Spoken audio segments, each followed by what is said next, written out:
Voyager au Maroc ne se résume pas simplement à visiter Marrakech. Loin de moi l'idée de dénigrer cette belle ville, bien sûr, j'aimerais juste vous présenter d'autres endroits un peu moins connus du royaume marocain qui, je pense, vous plairont sincèrement. Vous aurez droit à des médinas anciennes, des villages de montagne ou encore des villes aux couleurs uniques. Cette région est extrêmement diversifiée. Je vous propose un guide voyage complet pour vous aider si vous souhaitez planifier un voyage au nord de ce beau pays. On se retrouve donc pour une nouvelle vidéo guide voyage et qui va commencer de suite après la petite intro. Oui, on fait rapide et efficace cette fois-ci.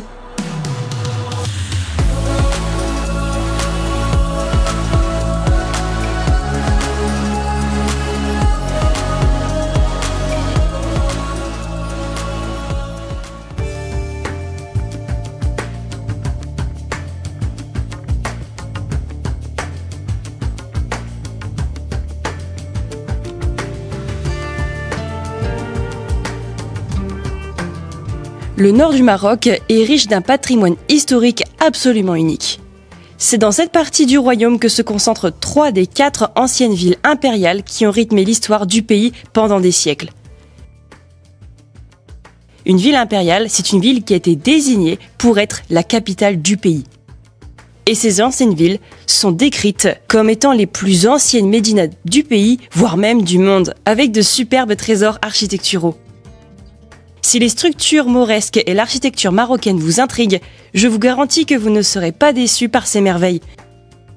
Il est notamment très agréable de se perdre dans les ruelles des souks colorés afin de s'immerger dans la culture locale profondément ancrée.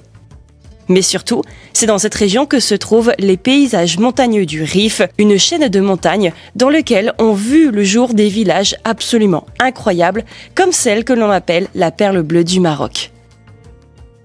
N'oublions pas également le littoral, un peu moins connu des voyageurs, qui possède un patrimoine unique résultant d'une position stratégique entre 2 continents différents. Entre ces cités impériales, ce littoral en contraste avec les montagnes, ses joyaux architecturaux et cette gastronomie légendaire, le Maroc regorge de pépites qui n'attendent qu'à être explorées. Sans oublier bien sûr l'accueil chaleureux des Marocains.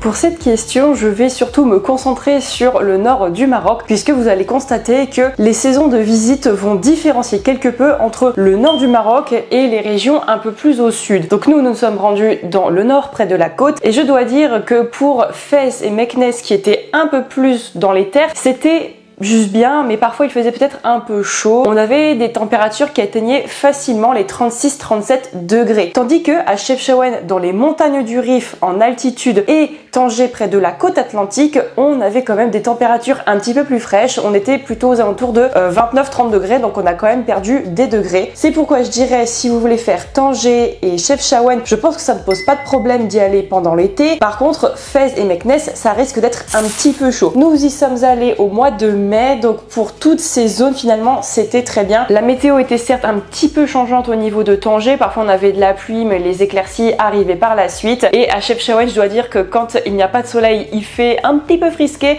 donc au pire prévoyez des vêtements un peu plus chauds pour les montagnes. Mais sinon je dirais que avril jusque juin pour cette zone c'est parfait. Peut-être que vous risquez d'avoir un peu chaud en juillet août, sinon faites septembre fin octobre début novembre.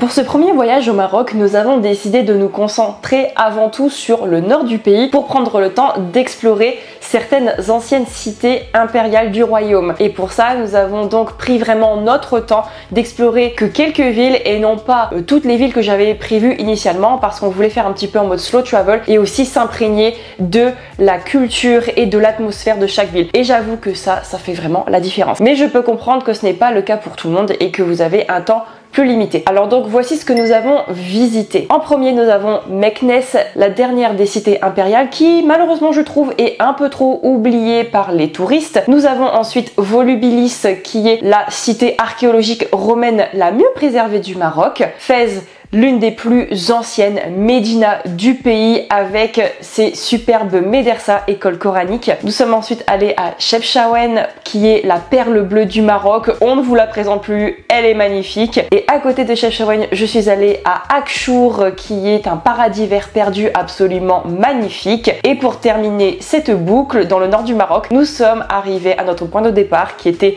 Tanger, la ville blanche, la porte de l'Afrique. Je vais vous recommander à peu près la durée idéale pour visiter chaque ville pour vous aider à construire votre itinéraire. Pour Meknès, je dirais qu'une journée complète, ce serait l'idéal pour vraiment bien s'imprégner de l'atmosphère de la ville. Et je trouve qu'elle est assez agréable finalement, cette médina. Et si vous souhaitez combiner avec Volubilis, qui est à peu près à 1 heure de route de là, eh bien je vous conseille de prévoir une demi-journée supplémentaire pour vous y rendre. Donc Meknès, Volubilis, environ 1 journée et demie. Pour visiter Fez, eh bien ce n'est qu'à environ une demi-heure de train de Meknès, donc très pratique. J'aimerais quand même conseiller 2 jours pour visiter la Médina à votre aise, sans vous presser, pour bien découvrir chaque détail, parce que dans la Médina, il y a énormément de choses sculptées, des petits détails à observer, et même il y a des choses aussi à voir en dehors de la ville.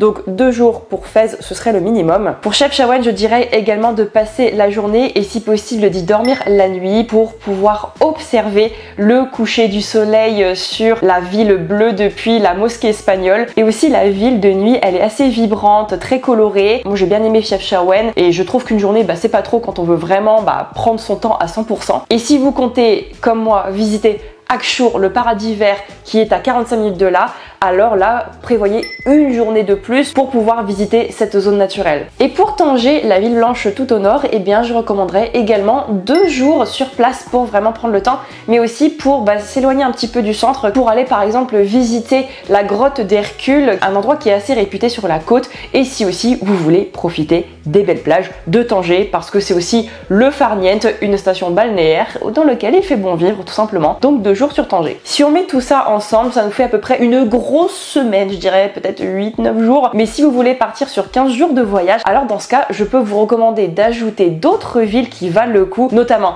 Ifrane, Rabat ou encore Tétouan. Malheureusement, je n'ai pas eu la chance de visiter ces jolis endroits, mais ce sera avec grand plaisir que je reviendrai au Maroc visiter ces belles villes. Alors sachez que si cette destination vous intéresse et que vous souhaitez avoir tout le détail de que voir et que faire dans chaque ville au nord du Maroc, j'ai dédié un vlog pour chaque ville. Voilà, comme ça vous avez toutes les précisions qu'il vous faut, vous avez les bons tips, même parfois des bonnes adresses, donc n'hésitez pas à aller checker ma playlist dédiée au Maroc. Elle est aussi dans la barre d'infos, comme d'habitude. Les options pour se déplacer dans le nord du Maroc sont nombreuses, ce qui implique qu'il n'est pas forcément obligatoire de louer une voiture lors de votre voyage. La compagnie ferroviaire ONCB propose des liaisons entre la plupart des grandes villes. Pendant notre voyage, nous avons par exemple pris le train entre Tanger et Meknès, ainsi que pour rejoindre Fez depuis cette dernière. Et je peux vous dire que c'était assez simple. Il n'est pas spécialement obligatoire de réserver à l'avance vos billets, vous pouvez simplement vous rendre au guichet. Chefchaouen étant un peu à l'écart dans les montagnes du Rif, il ne sera possible d'y accéder qu'en bus ou en voiture. Dans notre cas, nous avons choisi la compagnie CTM depuis Fez pour y arriver. Il est également possible de rallier la ville bleue depuis Tanger ou encore Tétouan. La monnaie utilisée au Maroc est la monnaie locale, le dirham. Lors de notre voyage, nous devions compter 1 euro pour environ 10 dirhams 50. Mais regardez bien le cours de la monnaie au moment où vous regardez cette vidéo, parce que cela peut rapidement évoluer.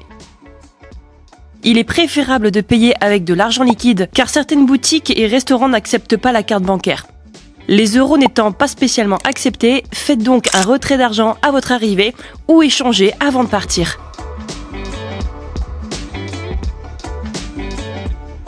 Comment arriver au Maroc? Vous avez plusieurs solutions qui s'offrent à vous. Tout d'abord, l'avion. Je pense qu'à mon avis, vous serez nombreux et nombreuses à choisir ce moyen de transport. Il y a plusieurs aéroports disponibles dans le nord du Maroc. Vous avez Tanger, ensuite Rabat et Fez. Alors nous sommes arrivés directement à Tanger puisque les prix depuis Charleroi en Belgique sont hyper intéressants, que pour les autres villes ça peut être un petit peu plus cher, et aussi ça donne l'opportunité de visiter cette ville parce qu'on va se l'avouer, malheureusement les voyageurs vont souvent plus dans le sud que là. En arrivant à Tanger, vous pouvez prendre le temps d'explorer la ville blanche et de partir ensuite dans les autres villes grâce à des trains ou à des locations de voitures. Ensuite, vous pouvez prendre un ferry si vous le souhaitez depuis les côtes espagnoles. Et oui, puisque l'Espagne n'est située qu'à environ 15 km de là, c'est assez dingue parce qu'on peut voir vraiment les côtes espagnoles depuis Tanger. Donc si vous êtes en voiture, que vous faites un road trip depuis la France ou la Belgique, ça fera peut-être un peu long, mais ça peut être super sympa. Vous pouvez prendre un ferry pour traverser le détroit de Gibraltar et arriver à Tanger. Et il me semble que la traversée est vraiment pas longue. Je pense même que c'est moins long que Calais Douvres. Je prends ça en référence parce que je suis originaire de cette région tout simplement et que je connais très très bien.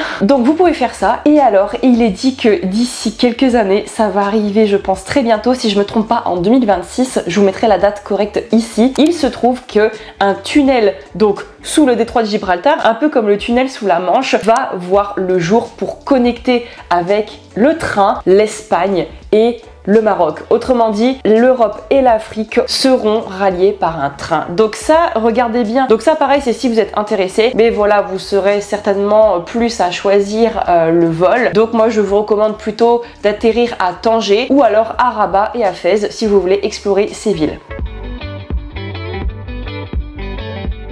Pour communiquer au Maroc, je vous propose deux solutions. La première, la plus classique, c'est de prendre une carte prépayée que vous pouvez trouver à l'aéroport. Nous sommes arrivés à l'aéroport de Tanger et nous avons lu sur les blogs que Maroc Télécom proposait les meilleurs deals et les meilleurs services de télécommunication. Donc on a pris chacun avec il une carte SIM prépayée de chez Maroc Télécom et on en a eu pour 210 dirhams, si je me trompe pas, 100 dirhams par personne. Et je dois dire que le service était bien couvert puisqu'on pouvait aussi bien communiquer dans les médinas où les maisons peuvent être très isolées, et aussi lorsque je suis allée à Akchour, donc dans les montagnes du Rif, j'ai pu aussi communiquer sans problème. Je me suis pas retrouvée démunie de réseau, c'était assez pratique. Donc pour moi, Maroc Télécom, ça reste un bon compromis. Si vous ne souhaitez pas retirer votre carte SIM de votre téléphone et avoir directement internet lorsque vous arrivez au Maroc, je peux aussi vous recommander une eSIM. J'ai testé l'expérience et je dois dire que j'avoue, c'est quand même assez pratique, mais par contre c'est vrai que c'est un petit peu plus cher par rapport à une carte prépayée. Moi j'avoue que ce qui me saoule avec les cartes prépayées, c'est qu'en fait il faut retirer la carte SIM et moi je galère tout le temps à ouvrir le petit bitonio du téléphone. Si vous souhaitez une eSIM qui est assez performante, je vous mets un lien en description si vous êtes intéressé. Vous pouvez connecter cette eSIM directement à votre téléphone sans avoir de carte physique à intégrer dans votre appareil.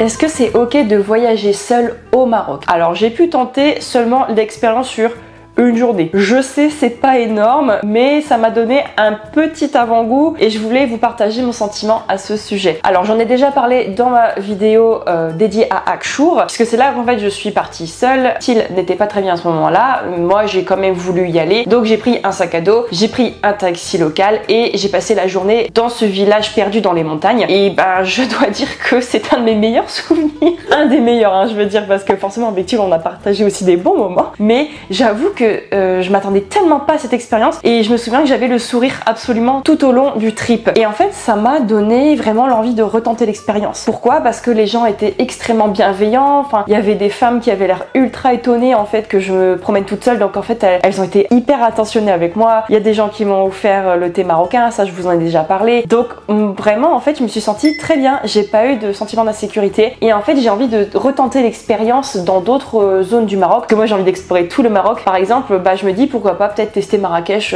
une semaine en solo. Bon bien sûr je sais qu'il faut faire attention, hein, mais je ferai toujours confiance à mon gut feeling, à mon instinct. Pourquoi pas aller dans l'Atlas. Enfin, j'ai une liste, je vous jure, elle est énorme de choses à visiter au Maroc. Si vous avez encore des endroits à me recommander, je suis preneuse de toutes vos recommandations. Donc moi je dirais que je ne vois pas d'inconvénient à le faire, mais je dirais quand même de faire attention. C'est comme pour partout dans le monde, il faut quand même être assez attentive et ne pas faire confiance aveugle à tout le monde. Il faut vraiment ressentir sur le moment comment on se sent, si on est en sécurité ou pas. Mais voilà, sachez que moi en tout cas j'aimerais tenter l'expérience.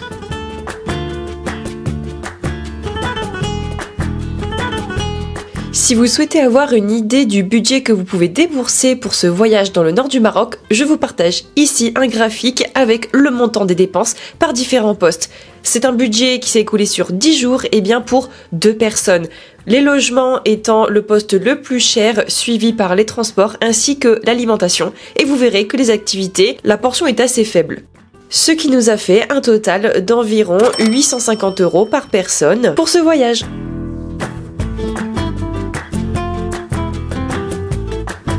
Et bien voilà, c'est tout pour ce guide voyage et aussi pour la série de vidéos dédiées au Maroc. Ça s'achève ici. J'espère sincèrement que ça vous a plu, que ça vous a donné l'envie de découvrir ce superbe pays. Je tiens aussi à remercier de tout cœur les Marocains qui nous ont réservé un accueil absolument formidable. J'en ai déjà parlé dans d'autres vidéos, mais c'est vrai que ça fait vraiment du bien de se sentir accueilli de la sorte, de se sentir vraiment les bienvenus. Ça nous donne vraiment l'envie de revenir, surtout qu'en plus on sent que c'est sincère. Et je tenais encore une fois à vous remercier sincèrement pour cet accueil légendaire. C'est avec grande hâte que je reviendrai au Maroc avec plaisir, ça comptez sur moi. Si la vidéo vous a plu, n'hésitez pas à mettre un like et à me dire en commentaire par exemple si vous souhaitez aller au Maroc d'ici peu et si vous souhaitez visiter l'une de ces villes. Ça ne peut qu'aider au référencement de la vidéo et à soutenir mon travail et je vous en remercie sincèrement. Et surtout, je vous remercie pour votre engouement sur les vidéos du Maroc. Je m'attendais pas à ce que ça allait autant vous plaire, donc franchement merci pour votre soutien. Et les prochaines vidéos, restez connectés. Elles seront dédiées à quelque chose d'un peu plus de saison. On va aller à fond dans tout ce qui est Noël et je pense que cette destination, elle va vraiment vous plaire. Donc abonnez-vous pour voir la suite. Et aussi, on n'oublie pas les réseaux sociaux, je suis assez active, n'hésitez pas à me suivre. Sur ce, on se retrouve pour de nouveaux vlogs et de nouveaux guides voyage. Tchuss!